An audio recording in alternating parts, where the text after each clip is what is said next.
Buenas tardes, mi nombre es Cristina Yamilet y yo les voy a dar una introducción sobre las reformas borbónicas. Al ascender al trono español, la familia de los Borbones implementó el régimen físico-militar. Esto quiere decir que con el absolutismo francés trató de implementar un régimen. Esto sucedió durante mediados del siglo XVIII, durante el reinado de Carlos III, que duró desde 1759 a 1788, y de Carlos IV, que duró desde 1788 a 1808. Se implementaron 6 regímenes con carácter. El primero era estimular la comunicación en el comercio con aldeas aledañas. El número 2 era el poder eclesiástico, que tiene como fin la Iglesia Católica. El número 3, apoyar a los productores. El número 4, crear un sistema de independencias, que cada productor tuviera sus ganancias. El número 5, reformar la estructura de impuestos, que también la corona española tuviera un ingreso. Y el número 6, aumentar los gastos militares. Muchas gracias.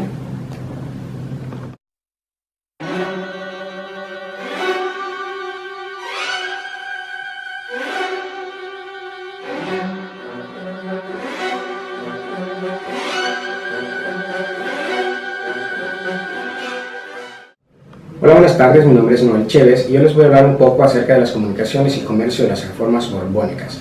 El principal resultado de la política de incrementar las comunicaciones marítimas entre España y Centroamérica fue la autorización para que los puertos de la costa norte hondureña, Omoa y Trujillo, y el puerto guatemalteco de Santo Tomás de Castilla comercializaran directamente con la metrópoli, por medio de los navios sueltos. Este objetivo no se pudo alcanzar plenamente por 2 razones fundamentales. Por un lado, las vías de comunicación terrestre con la costa eran totalmente pésimas y muchos comerciantes prefirieron continuar exportando por Veracruz, México. Por otro lado, el comercio por el Caribe centroamericano era frecuentemente interrumpido por los ataques piratas. La principal consecuencia de este fracaso fue que la corona no logró quebrar el poderío de los comerciantes guatemaltecos. Con la intención de promover el intercambio mercantil de Centroamérica y aumentar sus ingresos de plata, la corona trató de incrementar la actividad minera en Honduras a partir de la década de 1720. Esto quiere decir que la corona española trató de fomentar a todas las personas que estaban bajo su poder subir las actividades para poder generar un poco más de plata. La nueva concepción borbónica de la fiscalidad tenía como meta sustentarse en los impuestos sobre el comercio, por lo que se consideró esencialmente incrementar el circulante monetario. En 1724 se rebajó el impuesto el quinto real de un 20% a un 10%, siendo un total más bajo al anterior. También se rebajó el precio del mercurio. El mercurio es un metal líquido muy valioso para nosotros porque con ellos podemos unir el oro cuando está regado con la tierra. El mercurio, como antes lo mencioné, se utiliza para la separación de la plata y del material bruto. A pesar de que los esfuerzos de la corona de las minas hondureñas tuvieron que enfrentarse a la escasez crónica de la mano de la obra indígena. Eso fue todo, muchas gracias. Buenas tardes, mi nombre es Alejandro Cerrato y vengo a darle continuidad al tema de comercio y comunicaciones de la reforma borbónica. La corona española y los comerciantes guatemaltecos querían hacer una red de comercio para entre Centroamérica y España. Lastimosamente esto no se pudo, ya que el punto principal o estratégico era Honduras, pero la infraestructura del país, las carreteras de mal estado, etcétera, no podía introducir el producto a interno del país. Por ende, los comerciantes decidieron seguir comerciando por México.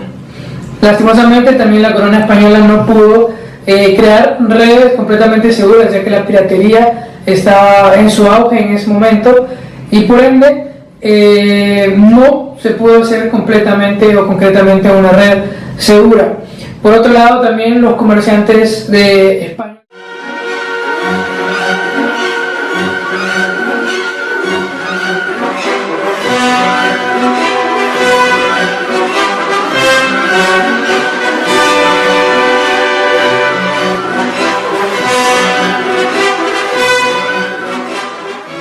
Buenas buenas tardes, mi nombre es Javier Romero y hoy les vengo a hablar acerca de los privilegios y el poder de la Iglesia durante el régimen borbónico.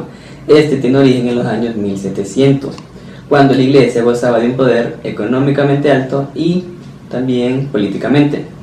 El régimen borbónico quería expandir sus colonias mediante influir a la Iglesia para que les dieran sus territorios a ellos, pero de manera ilegal, ya que estos querían sobornar a los sacerdotes o a las altas autoridades de la Iglesia para que les cedieran sus terrenos. Pero la Iglesia, como tenía más tierras y también tenía poder económico, tenía más control acerca de las razas indígenas de aquel entonces, ya que las razas indígenas, al darle más impuestos a la Iglesia y más provincias y más frutos y más cosechas y más privilegios, reducían los impuestos o los aranceles que le debían dar a la corona española en aquel entonces. Entonces el poder estaba centrado en el régimen español en aquel entonces y el gobierno quería desenfocarse totalmente de la Iglesia, quería quitar sus relaciones con la Iglesia, ya que influía de manera muy mala porque querían quitarle su espacio, sus terrenos y su poder económico. Entonces el gobierno en el año 1767, mediante la expulsión de los jesuitas, esto quiere decir que a la mayoría de las personas creyentes o que trabajaban en la Iglesia o los sacerdotes lo expulsaban del régimen español. Entonces también el gobierno les quitó los privilegios, también les quitó tierras y abolió las leyes que había puesto a los sacerdotes en aquel entonces.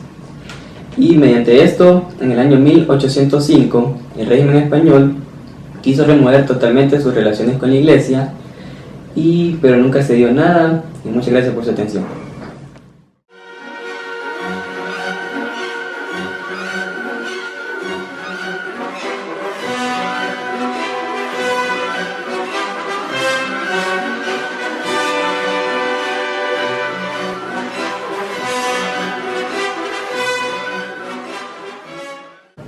Buenas tardes, mi nombre es Claudia Fernanda Vanegas. Yo les vengo a hablar un poco sobre los sistemas de intendencias de la Reforma Borbónica. Primero que todo, ¿qué es una intendencia? Es un cargo que asigna la corona española como medida para mantener el control administrativo, político, militar de las colonias españolas. La creación de estos sistemas fue una de las mejores iniciativas de la Reforma Borbónica para el centro de América. Entre los años 1785 a 1787 fueron creadas 5 intendencias, entre ellas están Chiapas, México, Guatemala, San Salvador, Comayagua, León. En Comayagua tenemos que retroceder un poco, que antes Comayagua era la capital de Honduras. Y con esta medida pretendían sustituir a los alcaldes mayores y corregidores, quienes en este entonces tenían fama de corruptos, por funcionarios leales a la corona. En ese entonces los funcionarios leales a la corona eran los militares. Todo con el fin de expandir el absolutismo. Con la creación de las intendencias se asignó ciertos poderes especiales y tenían la responsabilidad de desarrollo de cada región. Muchas gracias.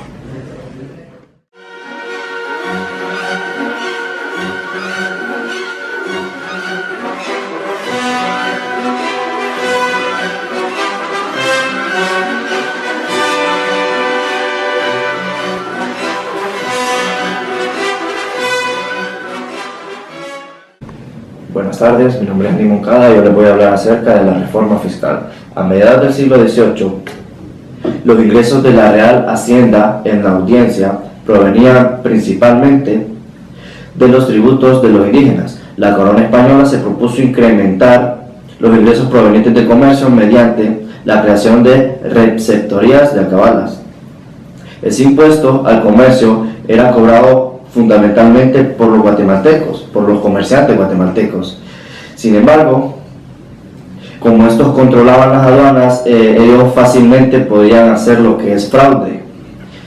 También fueron establecidos varios monopolios, como los de aguardientes en el año de 1765, con el fin de controlar mejor el cobro de impuestos. Fueron establecidos 4 subadministraciones, en El Salvador una, en Chiapas otra, en Comayagua y otra en León, México. Así se extendió al interior el poder de la monarquía española. El establecimiento de estas subadministraciones fue importante para el futuro, porque definió jurisdicciones que serían utilizadas posteriormente para las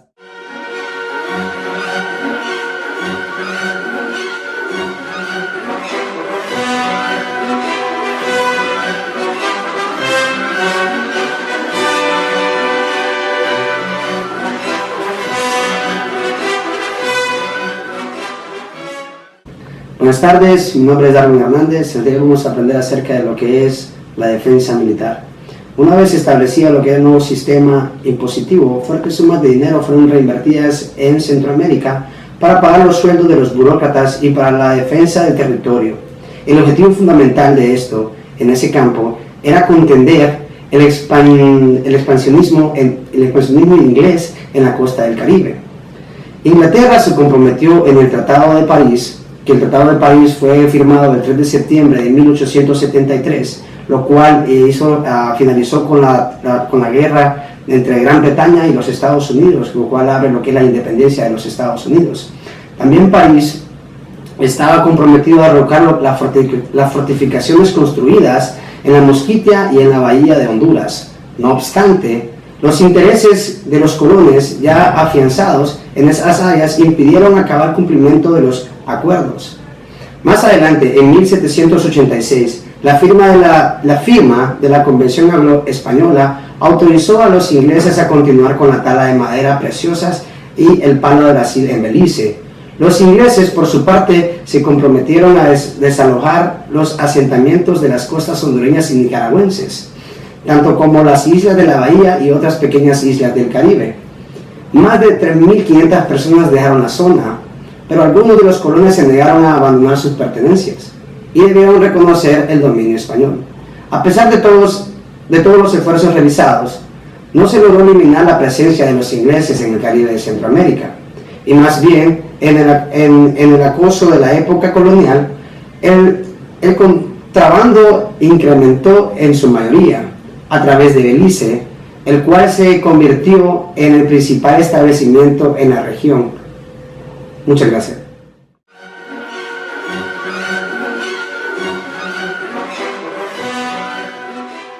Muy buenas tardes, mi nombre es Alison Hernández y vengo a hablarles sobre el balance de las reformas borbónicas.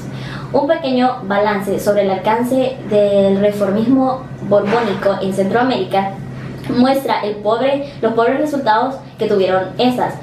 Podemos hablar de los puntos de la comercialización de los guatemaltecos y de la iglesia, que eso fueron un fracaso, ya que los españoles no permitían que estos comercializaran por sí solos, y al darse cuenta de esto les cobraban un impuesto demasiado alto.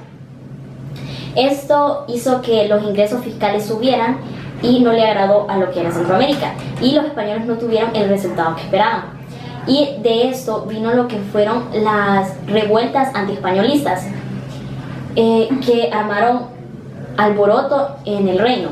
Uno de los logros más grandes que tuvieron en esta reforma fue el encarcelamiento de ingleses en la Mosquitia, para que la costa de Nicaragua no fuera puesta bajo dominio de los ingleses, como pasó con Belice.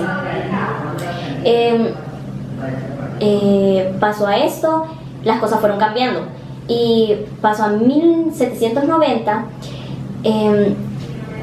El poder de los españoles estaba sumamente poderoso, y esto no duraría tanto como ellos esperaron. Después de menos de 20 años, el poder que tenían sobre Centroamérica fue desvaneciendo, y así fue como los países centroamericanos fueron independizándose y valiéndose por sí solos. Gracias.